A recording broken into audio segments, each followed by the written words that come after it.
শখের মানুষগুলো একটু বেশি কষ্ট দেয়, তাই না? কেউ কারো নয়, কিছুটা মায়া বাকিটা অভিনয়। সে আমার না হোক, কেউ অন্তত তাকে ভালোবাসার মতো করে ভালোবাসুক।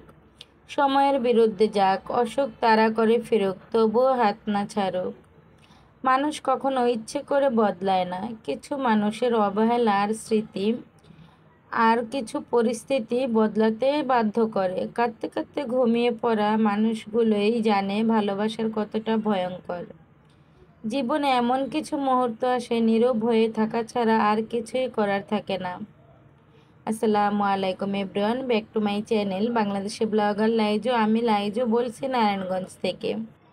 এটা হচ্ছে সকালবেলার ভিডিও নিয়ে তোমাদের সাথে হাজির হয়ে গেলাম। আর এই তো এখানে একটু চা করছি। তো চাটা হচ্ছে রং চা। রং চাই এখন থেকে আমি খাবো, তাই ভাবছি, কারণ দুধ চা খেলে গ্যাসের অনেক সমস্যা হয়। তো যারা যারা দুধ চা খেতে পছন্দ করো তারা অ্যাভয়েড করলে চলবে। তো রং চাটা কিন্তু অনেকটাই উপকারী, কারণ শরীরের জন্য এবং কণ্ঠের জন্য অনেক ভালো।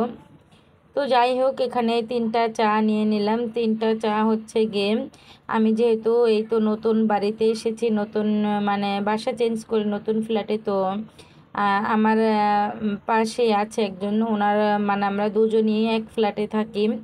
তো সাবলেট আর কি। তো ওই যে বললাম আমরা তো গরিব মানুষ, তো আমাদের তো 2টা রুম নিয়ে থাকার কোনো অ্যাবিলিটি নেই। তো যাই হোক, এই রান্নাঘরটা আমার কাছে ভালোই লেগেছে, খারাপ লাগেনি। তবে যেহেতু নতুন এসেছি আমি এই বাড়িতে, তো আমার আগেও তো আরও ভাড়াটিয়ারা ছিল বা এখনও আছে একজন, তাই না?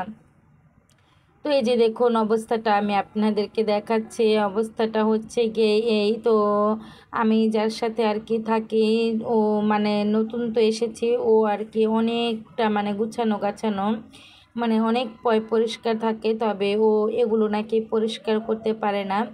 তো দেখুন অবস্থাটা কতটা খারাপ হয়েছে। তো কিছুই করার নেই।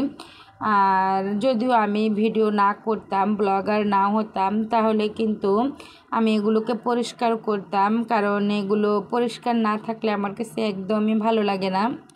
আর এই যে দেখুন জানালার গ্রিল দিয়ে হচ্ছে গিয়ে এই তেল কাস্টের তেলগুলো বেয়ে বেয়ে পড়ছে। তো ও কিন্তু চুলাটা পরিষ্কার করে রেখেছে, শুধুমাত্র এই যে গ্রিল আর অ্যাডজাস্ট ফ্যানটাই আর কি নোংরা। তো কিছু করার নেই, আমিও যেহেতু কর্মজীবী মানুষ আর ও কিন্তু বাসায় থাকে। তো বাড়িতে ছিলাম 2 দিন, ছুটি কাটিয়েছি। আর তাই ভাবলাম আজকে গ্রিলগুলো পরিষ্কার করে ফেলি আর গ্লাসটা পরিষ্কার করে ফেলি। এই তো রান্নাঘরের একদম তেল চিটচিটে ভাব আর হচ্ছে গিয়ে গ্রিল পরিষ্কার আমি কিভাবে করি সেটা দেখাবো। আসলে এখানে না আমি কোনো কিছুই নিইনি, শুধুমাত্র নিয়েছি হচ্ছে গিয়ে কাপড় কাচার যে ডিটারজেন্ট সেটাই নিয়েছি, আর কিছুই নিইনি। আর এখানে গরম পানি নিয়েছি। তো এতেই কিন্তু আমার হয়ে যাবে। তো পরিশ্রম কিন্তু অনেক করতে হয়েছে, 3 ঘন্টা সময় লেগেছে এই রান্নাঘরের গ্রিল মার থাই পরিষ্কার করতে। তো ফাইনাল লুকটা আমি আপনাদেরকে দেখাবো। তো কিছুই করার নেই, কারণ হচ্ছে গিয়ে আমি আবার যখন চলে যাব, তখন আবার আরেকজন এসে যেভাবে তার ইচ্ছা হবে সে ঠিক সেভাবেই রাখবে। আসলে আমার কাছে মনে হয় কি, পৃথিবীতে বেশিরভাগই কিন্তু ভাড়াটিয়া বাড়িওয়ালা কিন্তু বেশি নেই, কারণ একটা বাড়িতে যেমন আমাদের বাড়িটা, এই বাড়িটা হচ্ছে গিয়ে 6 তলা। তো 2টা ইউনিটের ফ্ল্যাট আর কি, 2টা ইউনিট। তো এই 6 তলা বাড়ির মধ্যে কিন্তু যদি 2টা ফ্ল্যাট হয় তাহলে কিন্তু হচ্ছে গিয়ে 12টা ভাড়াটিয়া থাকে। তো যদি আমার মতো সাবলেট থাকে তাহলে কিন্তু 24টা ভাড়াটিয়া হয়ে যায়, কিন্তু বাড়িওয়ালা কিন্তু একটাই হয়, তাই না? তো বাড়িওয়ালারা কিন্তু এসে তদারকি করে না, সবাই আবার অনেক বাড়িতে করে। তো আমাদের উচিত হচ্ছে গিয়ে আমরা যে ভাড়া থাকি সেই বাড়িটা বাড়িওয়ালার মনে না করে আমরা আমাদের নিজের মনে করে যদি পরিষ্কার করে রাখি, পরিচ্ছন্ন করে রাখি, তাহলে কিন্তু অনেক ভালো হয়, বাড়িটাও সুন্দর থাকে। আর হচ্ছে গিয়ে একজন এসেও কিন্তু দেখে বলবে যে না, এই ভাড়াটিয়াটা অনেক সুন্দর করে রেখেছে। তো যাই হোক, এই হচ্ছে গিয়ে ফাইনাল লুক। এই যে দেখুন আমি এভাবে পরিষ্কার করে নিয়েছি। তো মানে 100-এর মধ্যে 99%ই পরিষ্কার হয়েছে, একদম ঝকঝকে হয়ে গেছে। তো ও আবার ভাত বসিয়ে দিয়েছে, আর মানে রাত হয়ে গেছে, আমি সন্ধ্যার সময় শুরু করেছিলাম।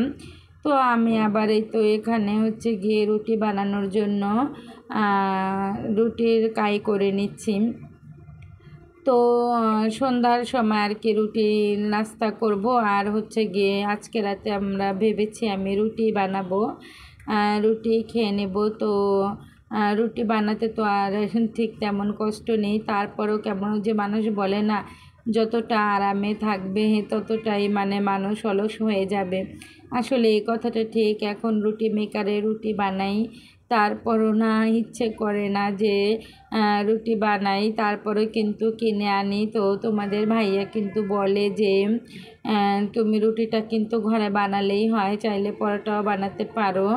তো আসলে অনেক সময় মানে রাগ করে উড়িয়ে দিই কথাটা, আবার অনেক সময় শান্তভাবে বুঝিয়ে বলি যে ভালো লাগে না, নিয়ে আসো। আসলে কি বলবো বুঝতে পারি না। তো যদি আমার মানে ঘরে আমার ইম্পর্টেন্ট কোনো মানুষ থাকতো, আমার ছোট্ট সদস্য, তাহলে হয়তো তার কথা ভেবে আমি করতাম, তাকে অনেক ভালো ভালো নাস্তা বানিয়ে দিতাম। তো নিজেদের কথা ভেবে কিন্তু এগুলো করা হয় না। যাই হোক, এই তো কোরবানির কিছুটা ফ্রোজেন করা মাংস ছিল, তো রুটির সাথে কিন্তু সেই মাংসটা রান্না করে নিব। তো আগে আমি মাংসটা বসিয়ে দিচ্ছি, হাতে মেখে রান্না করব, সব মশলা দিয়ে দিয়েছি। আসলে কি বলবো, আমার সব আপুরাই কিন্তু অনেক ভালো ভালো রান্না করতে পারে।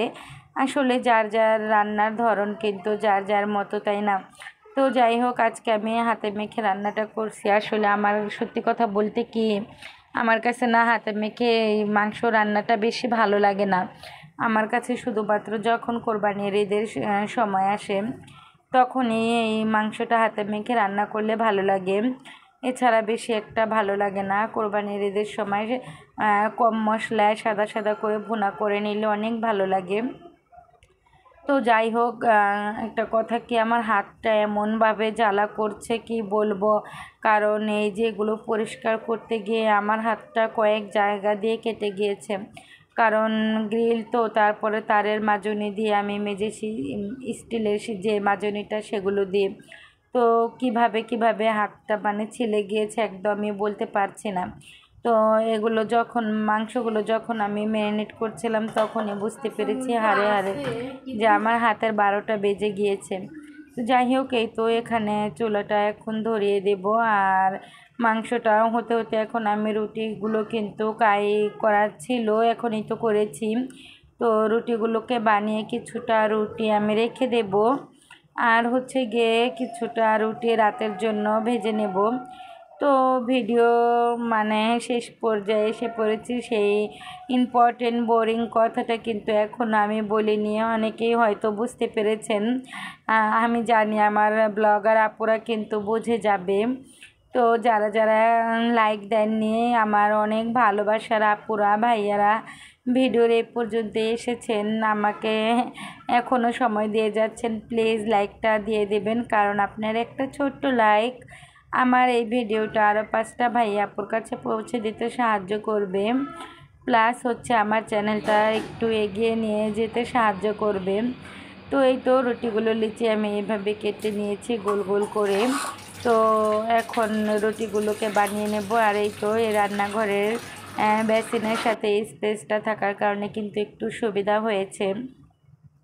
আসলে মানে আমরা বাঙালি যতটা ভালো পাই আমাদের ঠিক ততটাই লাগে, তবে এখন যথেষ্ট আমি ভিডিও করতে একটু মানে সুবিধা পাবো। আর আগের কিচেনটা কিন্তু একদমই ভালো ছিল না, কিন্তু রুমটা কিন্তু অনেক সুন্দর ছিল। তো রুমের জন্য আমার মানে খারাপ লাগছিল, কিন্তু কিচেনটা ভালো লাগেনি। আর এখানের কিচেনটা মোটামুটি ভালো আছে, রুমটাও চলে, তবে ছোট হয়ে গেছে এই আর কি।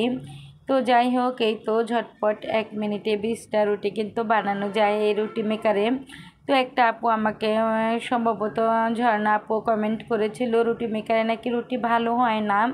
তো আপু দেখো আমি কিন্তু প্রত্যেকটা রুটি গোল গোল করে বানিয়ে নিচ্ছি, আর এই তো ফ্রোজেন করে রাখছি। আর এটা হচ্ছে গিয়ে লাইবা রুটি মেকার। এই রুটি মেকারের রুটিগুলো কিন্তু অনেক সুন্দর হয়। তুমি যদি পাতলা বানাতে চাও তাহলে কিন্তু পাতলা হবে, আর যদি তুমি মোটা বানাতে চাও তাহলে কিন্তু মোটা হবে। প্লাস হচ্ছে গিয়ে চাইলে তুমি পরোটাও বানাতে পারো। তো হ্যাঁ, আমার অনেক আপুরাই কিন্তু কমেন্ট করে যে রুটি মেকারের রুটি ভালো হয় না, কিন্তু আমার এই রুটি মেকারটাতে রুটিগুলো অনেক সুন্দর হয়। তো যাই হোক, এই যে এই রুটিগুলোকে এখন ফ্রিজে রেখে দেবো, আর ওখান থেকে ওই 3টা রুটি বানিয়ে রাতের জন্য আর কি রেখে দেবো, এখনই ভেজে নেব। তো এই যে ফ্রিজে আমি রেখে দিচ্ছি, তো এভাবেই কিন্তু আমি ফ্রিজে রেখে দেই। তো আজ এ পর্যন্তই, সবাই ভালো এবং সুস্থ থাকো। আল্লাহ হাফেজ, আসসালামু আলাইকুম।